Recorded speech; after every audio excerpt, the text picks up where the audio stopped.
Hello everyone, welcome to my channel study live with Raunak. कैसे हैं आप सब? उम्मीद है आप सब बहुत ही बढ़िया होंगे और अपने एग्जाम की प्रिपरेशन बहुत ही बेहतरीन तरीके से कर रहे होंगे। तो चलिए शुरुआत करेंगे आज की वीडियो को। आज की वीडियो में हिंदी साहित्य से जुड़े 100 महत्वपूर्ण प्रश्नों का संकलन लेकर हम आए हैं। ये जो 100 प्रश्न है ये आपके यूपीएसआई, यूपी पुलिस कांस्टेबल सभी के लिए बहुत ही आप बेनिफिशियल साबित होंगे, इसलिए वीडियो को आपको एंड तक देखना है विदाउट स्किप किए, क्योंकि सभी प्रश्न जो हैं वो बहुत ही इम्पोर्टेंट हैं। तो चलिए शुरुआत करेंगे ज़्यादा बिना वक्त गवाए। शुरुआत करने से पहले बस एक छोटी-सी रिक्वेस्ट है आप लोगों से, अगर देख रहे हैं वीडियो और चैनल पे नए हैं, तो वीडियो को लाइक और चैनल को सब्सक्राइब ज़रूर कर लीजिए। तो चलिए शुरुआत करेंगे पहले प्रश्न के साथ।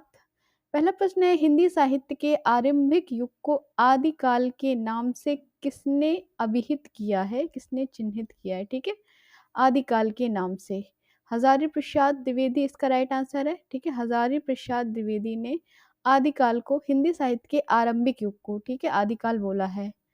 प्रश्न नंबर दूसरा है, हिंदी का प्रथम कवि किसे माना गया है? वन लाइनर के साथ 100 क्वेश्चन बहुत ही जल्दी सॉल्व कर लेंगे, जिससे आपका कम समय में 100 प्रश्नों का रिवीजन हो जाएगा। हिंदी का प्रथम कवि किसे माना गया है? तो हिंदी का प्रथम कवि सरहपाद को माना गया है। नेक्स्ट क्वेश्चन है आपका, बीसल देव रासों के रचयिता का नाम लिखिए। तो बीसल देव रासों के रचयिता का नाम है नरपति नाल। ठीक है, अगला प्रश्न है, पौम चरित किसकी रचना है? तो पौम चरित जो है वो स्वयंभू की रचना है। आदिकाल में खड़ी बोली को काव्य भाषा बनाने वाले प्रथम कवि का नाम लिखिए। तो प्रथम कवि हैं आपके आदिकाल में जिनको खड़ी बोली काव्य भाषा बनाने वाले हैं ये अमीर खुसरो, जिन्हें भारत का तोता कहा जाता है। क्या बोला जाता है अमीर खुसरो को? भारत का तोता या कव्वाली का जनक भी इन्हें बोला जाता है। ठीक है, भारत का तोता या कव्वाली का जनक जो है वो अमीर खुसरो को बोला जाता है। नेक्स्ट प्रश्न, किस कवि को मैथिल कोकिल कहा गया है? तो इसका राइट आंसर है विद्यापति। विद्यापति को मैथिल कोकिल कहा गया है। अगला प्रश्न है, सरहपाद की सर्वाधिक प्रसिद्ध रचना कौन सी है? तो सरहपाद की सर्वाधिक प्रसिद्ध रचना दोहा कोश है आपकी। अगला प्रश्न है, हिंदी साहित्य के किस काल को हिंदी साहित्य का स्वर्ण युग बोला गया है? प्रीवियस ईयर आया हुआ क्वेश्चन है ये। हिंदी साहित्य के किस काल को हिंदी साहित्य का स्वर्ण युग कहा गया है? तो आपका राइट आंसर है भक्ति काल। ठीक है, हिंदी साहित्य के भक्ति काल को हिंदी साहित्य का स्वर्ण युग काल माना गया है। अगला है, चंदायन की रचनाकार का नाम लिखिए। तो चंदायन के जो रचनाकार है वो है आपके मुल्ला दाऊद। नेक्स्ट है, दादू भक्ति काल किस धारा के कवि हैं? तो दादू जो है वो भक्ति काल की निर्गुण धारा के कवि हैं। ऑप्शन नंबर ये निर्गुण आपका राइट है। ठीक है, नेक्स्ट है, कवितावली की रचयिता का नाम लिखिए। तो कवितावली जो है वो तुलसीदास की रचना, किसकी रचना है? तुलसीदास की रचना है। अगला है, भ्रमर गीत के रचनाकार का नाम लिखिए। तो भ्रमर गीत जो है ये तुलसीदास द्वारा लिखी गई है। अगला है, तुलसीदास ने किस महाकाव्य की रचना की है? तो तुलसीदास द्वारा रामचरितमानस की रचना की गई है। अगला प्रश्न है, प्रश्न नंबर 14 यहाँ पे, शुद्धाद्वैतवाद का संबंध हिंदी साहित्य की किस धारा से है? तो ये आपका कृष्ण भक्ति शाखा है। ठीक है, राम भक्ति काव्य पे किस दर्शन का प्रभाव पड़ा है? तो ये है आपका विशिष्टाद्वैतवाद, जिसे रामानुजाचार्य के नाम से भी जानते हैं। कृष्ण भक्ति शाखा आपकी बल्लभाचार्य की है और विशिष्टाद्वैतवाद जो शाखा है वो आपकी रामानुजाचार्य की है। नेक्स्ट है, पुरुष प्रधान सामंती परंपरा को किस मध्ययुगीन कवित्री ने चुनौती दी थी? ये है आपकी मीरा। ठीक है, आचार्य रामचंद्र शुक्ल ने उत्तर मध्य काल को कौन सा नाम दिया है? तो ये है आपका रीतिकाल। नेक्स्ट क्वेश्चन है आपका, रीतिकाल को काव्य की दृष्टि से कितने भागों में बांटा गया है? तो रीतिकाल को काव्य की दृष्टि से 3 भागों में बांटा गया है। ठीक है, अगला है, रीति सिद्ध काव्य धारा के प्रमुख कवि कौन है? तो रीति सिद्ध काव्य धारा के प्रमुख कवि जो है वो बिहारी जी हैं। अगला है, रीति काल के किस कवि ने वीर रस प्रधान रचनाएं की हैं? तो आपका राइट आंसर है इसका भूषण। अगला है, घनानंद किस काव्य धारा के कवि हैं? तो ये हैं आपके रीति मुक्त। ठीक है, नेक्स्ट है, आधुनिक काल में लिखा गया खड़ी बोली का प्रथम महाकाव्य कौन सा है? तो आधुनिक काल में खड़ी बोली में लिखा गया जो है महाकाव्य वो है आपका प्रिय प्रवास। ऑप्शन नंबर 22 का प्रश्न नंबर 22 का राइट आंसर है प्रिय प्रवास। और ये प्रिय प्रवास लिखा किसके द्वारा गया है? ये प्रिय प्रवास लिखा गया है अयोध्या सिंह उपाध्याय। किसके द्वारा लिखा गया है? प्रिय प्रवास किसकी रचना है? अयोध्या सिंह उपाध्याय द्वारा लिखा गया है ये, जिन्हें हरिऔध के नाम से भी जाना जाता है। नेक्स्ट है साकेत के रचनाकार का नाम लिखिए। साकेत के रचनाकार, इंपॉर्टेंट है ये साकेत। इसके रचनाकार है मैथिली शरण गुप्त, तो इन्हें राष्ट्र कवि के नाम से संबोधित किया जाता है। ठीक है, कौन है ये? राष्ट्र कवि के नाम से इन्हें संबोधित किया जाता है। अगला है पुष्प की अभिलाषा कविता का कवि कौन है? तो पुष्प की अभिलाषा कविता का कवि है माखन लाल चतुर्वेदी। कौन है? माखन लाल चतुर्वेदी जो है ये पुष्प की अभिलाषा नामक कविता के कवि हैं। नेक्स्ट है छायावाद को स्थूल के प्रति सूक्ष्म का विद्रोह किस आलोचक ने कहा है? तो इसका राइट आंसर है डॉक्टर नगेंद्र ने। अगला है कामायनी के किस दर्शन की अभिव्यक्ति हुई है? तो कामायनी में शैव दर्शन की अभिव्यक्ति हुई है, और ये लिखा किसके द्वारा है? कामायनी जयशंकर प्रसाद की रचना है। किसकी रचना है? कामायनी जो है ये जयशंकर प्रसाद की रचना है। चलेंगे नेक्स्ट क्वेश्चन पे। अगला प्रश्न है, इसे थोड़ा हम बड़ा कर, सरोज स्मृति नामक रचना किस कवि ने की है? क्या पूछ रहा है? सरोज स्मृति नामक रचना जो है किस कवि की है? तो ये निराला है, सूर्यकांत त्रिपाठी निराला की ये रचना है। अगला है सरस्वती पत्रिका ने निराला की किस रचना को अस्वीकृत कर दिया था? तो ये है आपकी निराला की जो जूही की कली है, इस रचना को सरस्वती पत्रिका के द्वारा अस्वीकृत कर दिया गया था। अगला है आधुनिक काल की मीरा किसे कहा जाता है? तो आधुनिक काल की मीरा जो है ये आपका महादेवी वर्मा को बोला जाता है। किसे बोला जाता है? महादेवी वर्मा को आधुनिक काल की मीरा कहा जाता है। अगला प्रश्न है रसवंती के रचनाकार का नाम लिखिए। दिनकर रामधारी सिंह दिनकर। ठीक है, रसवंती जो है ये रामधारी सिंह दिनकर, जिन्हें दिनकर के नाम से भी संबोधित किया जाता है, रसवंती रामधारी सिंह दिनकर की रचना है। नेक्स्ट है मधुशाला की रचनाकार का नाम लिखिए। ये जो सभी रचनाएं यहाँ पे मैं करवा रही हूँ बहुत ही मोस्ट इंपॉर्टेंट रचनाएं हैं, कई बार एग्जाम में आ चुकी हैं और रिपीटेड हुई हैं, इसीलिए इस वीडियो को आपको बहुत बार देखना है और बहुत ही लिख लेना है। सारी रचनाएं जो इंपॉर्टेंट हैं इसे आप एक जगह लिख के याद कर लीजिएगा। मधुशाला की रचनाकार का नाम है हरिवंश राय बच्चन। ठीक है। प्रकृति का सुकुमार कवि, प्रकृति का सुकुमार कवि किसे कहा गया है? तो प्रकृति के सुकुमार कवि सुमित्रानंदन पंत को बोला गया है। अगला है चांद का मुंह टेढ़ा काव्य संग्रह के कवि कौन है? तो ये है मुक्तिबोध, जिन्हें गजानन माधव मुक्तिबोध इनका पूरा नाम है। अगला है अंधेरे में कविता के रचनाकार, तो ये भी मुक्तिबोध की है, पूरा नाम है गजानन माधव मुक्तिबोध। अगला है आंगन के पार द्वार काव्य संग्रह को किस कवि ने लिखा है? तो आंगन के पार द्वार जो है ये आपके अज्ञेय की रचना है। सच्चिदानंद हीरानंद वात्स्यायन आगे इनका पूरा नाम है। आंगन के पार द्वार ये इन्हीं की रचना है ना। संसद से सड़क तक काव्य संग्रह किसने लिखा है? तो संसद से सड़क तक ये जो काव्य संग्रह है ये धूमिल के द्वारा लिखा गया है। किसके द्वारा? धूमिल के द्वारा। अगला प्रश्न है हिंदी का प्रतिनिधि गजलकार किसे माना जाता है? तो हिंदी का प्रतिनिधि गजलकार जो है ये आपका ऑप्शन नंबर यहाँ पर जो राइट आंसर है वह है दुष्यंत कुमार को। ठीक है। अगला है सबरी नामक कृति के रचयिता कौन है? तो सबरी नामक कृति के रचयिता जो है वो जगदीश गुप्त है। अगला प्रश्न है विश्वास बढ़ता ही गया कविता किसने लिखी है? तो विश्वास बढ़ता ही गया कविता जो है ये शिव मंगल सिंह सुमन के द्वारा लिखी है। अगला है बादल को घिरते देखा कविता के रचयिता का नाम लिखिए। तो बादल को घिरते देखा ये कविता जो है नागार्जुन द्वारा लिखी गई है। अगला है इंपॉर्टेंट है चिंतामणि किसके निबंधों का संकलन है? तो ये है आचार्य रामचंद्र शुक्ल के निबंधों का संकलन है चिंतामणि। अगला प्रश्न रहने वाला है आंगन का पक्षी और बंजारा मन निबंध संग्रह के लेखक। तो आंगन के पंछी और बंजारा मन ये जो निबंध संग्रह है ये विद्या निवास मिश्र का है। ठीक है। अगला प्रश्न है उसने कहा था कहानी के लेखक कौन थे? उसने कहा था कहानी के लेखक है चंद्रधर शर्मा गुलेरी। अगला है मानसरोवर किसकी कहानियों का संग्रह है? तो मानसरोवर जो है ये प्रेमचंद की कहानियों का संग्रह है। ठीक है, इंपॉर्टेंट है मानसरोवर इसके प्रेमचंद की कहानियों का संग्रह है। अगला है स्मृति की रेखाएं, इंपॉर्टेंट है ये भी, जो मैं टिक कर रही हूँ वो बहुत इंपॉर्टेंट है, उनको आप जरूर याद रखिएगा क्योंकि आने वाले जो यूपीएससी यूपी पुलिस है उसमें ये सब रचनाएं आपकी पूछी जाएंगी। स्मृति की रेखाएं नामक संग्रह किसने लिखी है? तो ये महादेवी वर्मा द्वारा लिखी गई है। नेक्स्ट है अंधेर नगरी, ये भी इंपॉर्टेंट नाटक है और ये लिखा गया है भारतेंदु हरिश्चंद्र के द्वारा। अगला है एक और द्रोणाचार्य नाटक के लेखक, ये है शंकर शेष। अगला है जल टूटता हुआ उपन्यास, क्या है? जल टूटता हुआ नामक जो उपन्यास है किसने लिखा है? ये लिखा है रामदास मिश्र के द्वारा। अगला है बेतवा बहती रही उपन्यास की लेखिका का नाम लिखिए। तो बेतवा बहती रही उपन्यास जो है ये मैत्रेयी पुष्पा है। अगला है दूसरी परंपरा की खोज किसकी रचना है? तो ये है डॉक्टर नामवर सिंह। ठीक है, दूसरी परंपरा की खोज जो है ये डॉक्टर नामवर सिंह की रचना है। अगला है आपका परमाल रासो के कवि का क्या नाम है? चंद्रबरदाई, नरपति नाहल या जगनिक? तो इसका ऑप्शन दे रहे हैं यहाँ पे और इसका जो राइट है परमाल रासो जो है ये जगनिक की रचना है। किसकी है? परमाल रासो जगनिक की रचना है। अगला प्रश्न है आपका, हिंदी साहित्य के आदिकाल को सिद्ध सामंत काल किसने कहा है?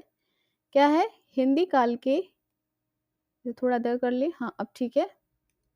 हिंदी काल के साहित्य काल को सिद्ध सामंत काल किसने कहा है? रामचंद्र शुक्ल, राम कुमार वर्मा, राहुल सांकृत? तो इसका राइट आंसर है option number C, Rahul Sankrityayan ने हिंदी साहित्य के आदिकाल को सिद्ध सामंत काल बोला है। नेक्स्ट क्वेश्चन रहने वाला है यहाँ पर, आचार्य रामचंद्र शुक्ल ने हिंदी का प्रथम महाकाव्य किसे माना है?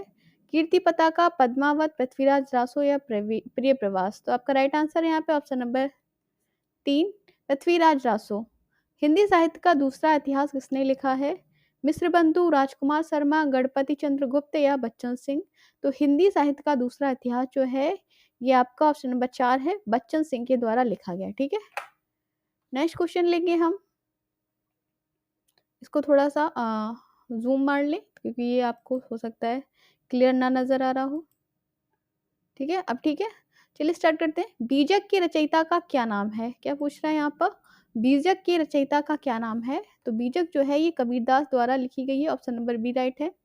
अगला प्रश्न है, निम्नलिखित में कौन सी रचना जायसी की नहीं है? पद्मावत, अखरावट, आखिरी कलाम? तो ये तीनों रचना जो है ये जायसी द्वारा लिखी। चंदायन जो है ये मुल्ला दाऊद की रचना है। अगला है, भारत में भक्ति का स्रोत कहाँ से प्रस्फुटित होकर उत्तर भारत में आया? पूर्व, पश्चिम, सिंध या दक्षिण? राइट आंसर ऑप्शन नंबर 4, दक्षिण से। अगला प्रश्न है, संतन को कहाँ सी करी सो काज किसकी पंक्ति है? सूरदास, कुंभनदास, चतुर्भुजदास या तुलसीदास? तो ऑप्शन नंबर बी राइट है, दूसरा कुंभनदास। अगला है, नानक किस काव्य धारा के कवि थे? सूफी काव्य, राम काव्य, संत काव्य या कृष्ण काव्य? तो ऑप्शन नंबर 3 आपका राइट है, संत काव्य। नानक जो थे, गुरु नानक, वो संत काव्य धारा के कवि थे। अगला प्रश्न है आपका, मानस प्रेम भयो बैकुंठी किस कवि की पंक्ति है? दादू, मुल्ला दाऊद, कुतुबन या जायसी? तो मलिक मोहम्मद जायसी द्वारा लिखी गई ये पंक्तियां हैं। नेक्स्ट पे चलेंगे। अगला है, भ्रमर गीत के रचयिता कौन है? क्या पूछा जा रहा है? भ्रमर गीत के रचयिता कौन है? तुलसीदास, सूरदास, बिहारी या कबीरदास? तो भ्रमर गीत जो है ये आपका सूरदास द्वारा रचित है। अगला प्रश्न है, सैयद इब्राहिम ने कृष्ण भक्ति के प्रभावश अपना नाम क्या रख लिया? कृष्णदास, रामदास, रसखान या प्रेमदास? तो रसखान जी का जो पुराना नाम था ये था आपका सैयद इब्राहिम और कृष्ण भक्ति के प्रभाव में आके इन्होंने अपना नाम रसखान कर लिया। अगला है, पुष्टि मार्ग का जहाज किस कवि को कहा गया है? इंपॉर्टेंट है पुष्टि मार्ग का जहाज, तो ये कहा गया है सूरदास को। अगला है, अकबर के दरबार में किस सदस्य ने दोहावली की रचना की थी? बीरबल, रहीम, तानसेन, इनमें से कोई नहीं? ऑप्शन नंबर बी राइट है, रहीम दास ने अकबर के दरबार में दोहावली की रचना की थी। नेक्स्ट क्वेश्चन रहने वाला है यहाँ आपका, विश्वनाथ प्रसाद मिश्र ने रीतिकाल को क्या नाम दिया है? रीतिकाल, श्रृंगार काल, अलंकृत काल या उत्तर मध्य काल? तो राइट आंसर इसका बन रहा है यहाँ पे ऑप्शन नंबर 3, अलंकृत काल। ठीक है, नेक्स्ट क्वेश्चन रहने वाला है, रीति मुक्त काव्य धारा के प्रमुख कवि इनमें से कौन है? तो ऑप्शन नंबर 3 है घनानंद। रीति मुक्त काव्य धारा के प्रमुख कवि जो हैं ये आपके घनानंद हैं। ठीक है, आगे चलेंगे। अगला है, रामचंद्रिका की रचयिता का नाम क्या है? क्या है? रामचंद्रिका के रचयिता का नाम क्या है? नापादास, तुलसीदास, केशवदास या भिखारी दास? तो आपका राइट आंसर है, रामचंद्रिका की रचयिता का नाम है ऑप्शन नंबर 3, केशवदास। अगला है पद्माकर रीतिकाल किस काव्यधारा के कवि हैं?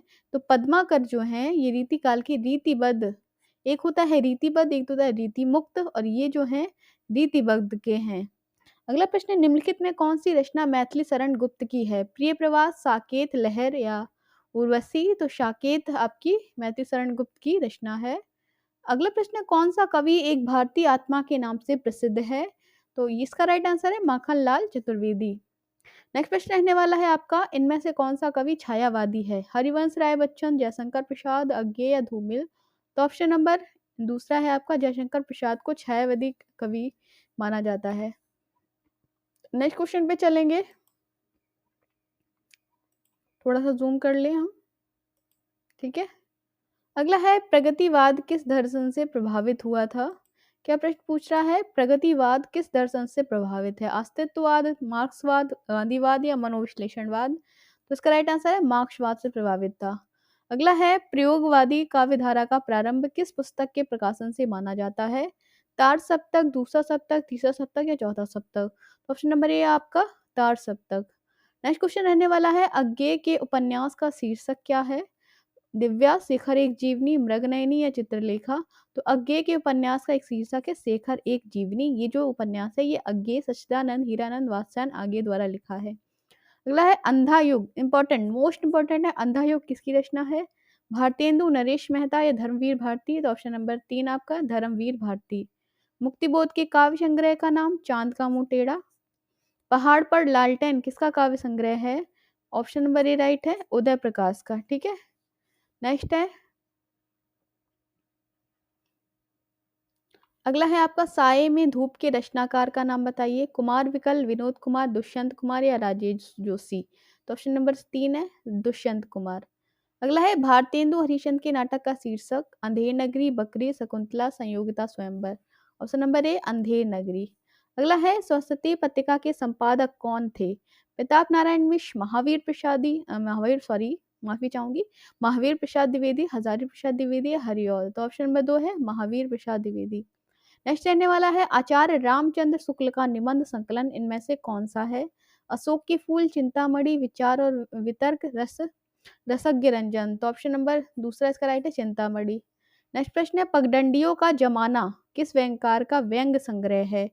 गुलाब राय, शरद जोशी, हरिशंकर परसाई, नरेंद्र कोहली? ऑप्शन नंबर 3 इसका हरिशंकर परसाई, ठीक है। अगला है, बंग महिला की कहानी का नाम है? किस्सा तोता मैना, उसने कहा था, हार की जीत या दुलाई वाली? तो ऑप्शन नंबर 4 आपका राइट है। अगला, समांतर कहानी के प्रवर्तक कौन है? प्रेमचंद, मोहन राकेश, राजेंद्र यादव या कमलेश्वर? तो ऑप्शन नंबर 4 राइट है कमलेश्वर। प्रश्न नंबर अगला है, इनमें से कौन सा नाटक प्रसाद जी का नहीं है? स्कंदगुप्त, चंद्रगुप्त, ध्वजस्वामिनी या भारत दुर्दशा? तो ऑप्शन नंबर 4 आपका है भारत दुर्दशा जो है ये जयशंकर प्रसाद का नहीं है, ठीक है। भारत दुर्दशा जयशंकर प्रसाद का नहीं है। नेक्स्ट क्वेश्चन है, आषाढ़ का एक दिन, इंपॉर्टेंट है, आषाढ़ का एक दिन मोहन राकेश का नाटक है ये। 8वां सर्ग नाटक के रचयिता हैं सुरेंद्र वर्मा। बकरी नाटक के नाटककार का नाम लिखिए? जगदीश चंद्र माथुर, मोहन राकेश, सर्वेश्वर दयाल सक्सेना, असगर वजाहत? तो ऑप्शन नंबर 3 है सर्वेश्वर दयाल सक्सेना, बकरी नाटक नाटककार के नाम। अगले प्रश्न पे चलेंगे हम, थोड़ा जूम कर लें इसको भी, ठीक है। अगला प्रश्न है, हिंदी का पहला उपन्यास किसे माना गया है? क्या बोल रहा है यहाँ पे, हिंदी का प्रथम उपन्यास, हिंदी का पहला उपन्यास किसे माना जाता है? तो option number option number B आपका राइट है परीक्षा गुरु। हिंदी का वह प्रथम उपन्यास परीक्षा गुरु का है। किसके द्वारा लिखा गया है? लाला श्रीनिवास दास के द्वारा इसको लिखा गया है। नेक्स्ट है, इनमें से कौन सा उपन्यास प्रेमचंद का नहीं है? कर्मभूमि, रंगभूमि, तितली या गोदान? तो आपका राइट आंसर है तितली। प्रेमचंद द्वारा तितली नहीं लिखा गया, क्योंकि तितली किसका है? तितली है जयशंकर प्रसाद का। नेक्स्ट क्वेश्चन रहने वाला है, त्यागपत्र उपन्यास के लेखक का नाम बताइए? यशपाल, अमृतलाल नागर, जयशंकर प्रसाद या जैनेन्द्र कुमार? तो त्यागपत्र जो है वो जैनेन्द्र कुमार जी का है। अगला प्रश्न है, सूरदास के जीवन पर आधारित उपन्यास का नाम बताइए? तो सूरदास के जीवन पर आधारित जो उपन्यास है वो है खंजन नयन। अगला है, इनमें से कौन सा उपन्यास अज्ञेय का नहीं है? तो ऑप्शन नंबर ए है दादा कामरेड उपन्यास जो है ये अज्ञेय द्वारा नहीं लिखा गया है। नेक्स्ट क्वेश्चन रहने वाला है, रुकोगी नहीं राधिका की लेखिका कौन है? मृदुला मृदुला गर्ग, मनु भंडारी, उषा प्रियंवदा। तो ऑप्शन नंबर 3 ही इसका राइट है, उषा प्रियंवदा। चाक के रचनाकार का नाम लिखना है, मैत्रेयी पुष्पा, मंजुल भगत, सूर्यबाला या ममता कालिया। तो option number A Maitreyi Pushpa जो है वो चाक के रचनाकार हैं। निराला की साहित्य साधना किसकी कृति है? नामवर सिंह नगेंद्र, रामविलास शर्मा या महादेवी वर्मा। तो ऑप्शन नंबर 3 है आपका रामविलास शर्मा। निराला की साहित्य साधना जो है ये रामविलास शर्मा जी की कृति है। अगला रहने वाला है, बिल्लेश्वर बकरीहा किसका संस्मरणात्मक रेखा चित्र है? जयशंकर प्रसाद, निराला, पंत या महादेव वर्मा। तो ऑप्शन नंबर 2 है निराला। अगला है, हिंदी का पहला आत्मकथा लेखक कौन है? योगी हरि, उपेंद्रनाथ हंस, बनारसीदास चतुर्वेदी या बनारसीदास जैन। तो ऑप्शन नंबर 4 है। 99 प्रश्न है और यहाँ लास्ट आपका घुमक्कड़ शास्त्र के लेखक का नाम क्या है? रांगे राघव, अज्ञे, राहुल सांकृत्यायन, यशपाल। तो आपका राइट आंसर है ऑप्शन नंबर बी, अज्ञे। सच्चिदानंद हीरानंद वात्से द्वारा लिखा गया है आपका घुमक्कड़ शास्त्र। तो यहाँ पर आपके 100 प्रश्न जो हैं वो हमने कंप्लीट कर लिए हैं और सभी प्रश्न हैं हिंदी साहित्य के महत्वपूर्ण प्रश्न हैं जो कई बार एग्जाम में पूछी भी गई हैं और कुछ इसमें रचनाएं जो हैं वो बिल्कुल नहीं है जिसके पूछने के चांसेस आपके आने वाले एग्जाम में हो सकते हैं। इसलिए स्किप ना करके वीडियो को पूरा देखना है, सभी रचनाएं बहुत ही इंपॉर्टेंट है, ठीक है। और सेशन अगर अच्छा लगा हो आपको तो प्लीज़ वीडियो को एक लाइक और चैनल को ज़रूर सब्सक्राइब कर लीजिए। हम आपको डेली ऐसे ही महत्वपूर्ण प्रश्न और डेली हमारे चैनल पे 9 बजे लाइव जीके डोज चलती है लुसेंट की, जिसमें 10 क्लास आज कंप्लीट कराई जाएंगी, तो आप वहाँ भी जुड़ जाइए। जो लोग नहीं जुड़े हैं उनसे कहना चाहूँगी 9 बजे आप सभी लोग लाइव ज़रूर आइएगा, ठीक है। तो चलते हैं, फिर मिलेंगे एक नई रचना के साथ, एक नई वीडियो के साथ। तब तक के लिए नमस्कार, take care and good bye.